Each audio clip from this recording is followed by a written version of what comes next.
And here we are in a section called Engineering Quilts. And this particular quilt has caught my eye because it needs to be seen from both sides.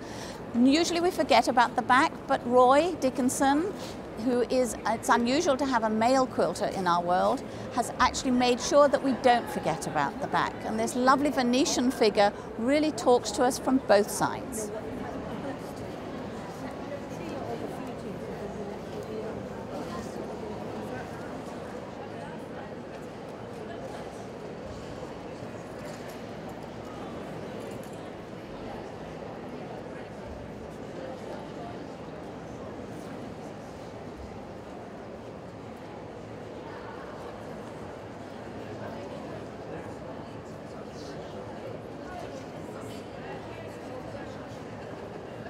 Roy's preference is for pictorial quilts, and he likes to do subjects that tell a story.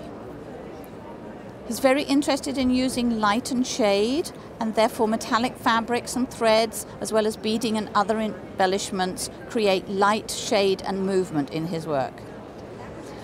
Roy recently developed an interest in the use of layers, and he now tries to produce pictures using various parts which can be put together or left hanging separately and free.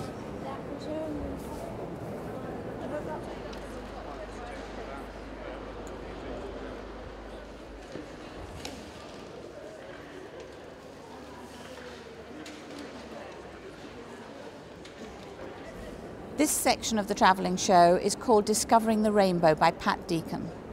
Pat's early adult life was spent teaching maths and science, and while she enjoyed dabbling with various art forms and traditional stitching, it wasn't until she found a City and Guilds tutor that her eyes were opened to the wonders of colour and design.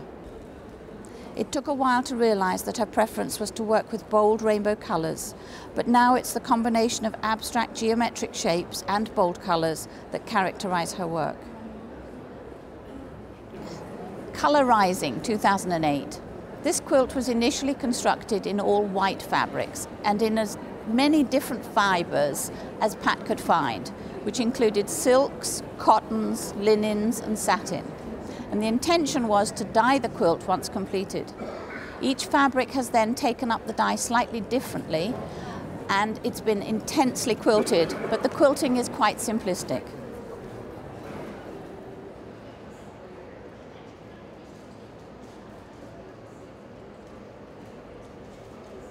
Split Infinity was made in 2005 and was the winner of the 2006 National Quilt Championship, where it also won the large wall hanging and the professional quilt categories.